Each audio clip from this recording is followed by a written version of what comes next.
numbers of jobs are thousands of jobs. There's Michaels, there's Precision Pipeline that would have affected that the pipeline was going to be constructed. The actions that were happened recently, we were doing station work. There's hundreds of guys that got laid off.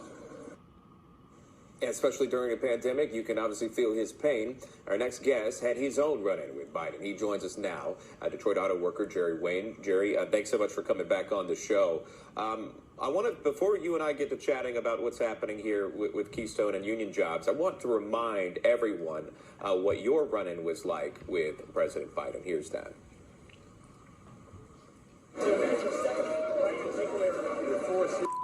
I did not say that. That's not true. I did not say that. It's a viral video like the other ones are putting out that are saying they're lying. Oh, he just clarified it. Wait. Take your AR-14s.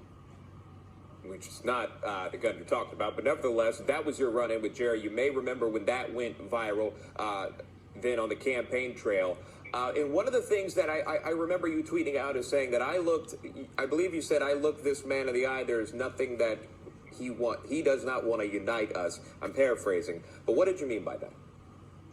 Yeah, so I looked this man in his eyes, and there's a lot of emptiness behind there. Not to mention that I had an articulate question that I had asked him, and he wanted to be very argumentative. If this man wanted to unite, he'd be able to see that opportunity to actually have a conversation with a peer and actually come to an agreement, or at least a simple understanding that two gentlemen can actually come across. This man is actually trying to take away our constitutional rights, and he's obviously taken away our right to actually provide for our families right now.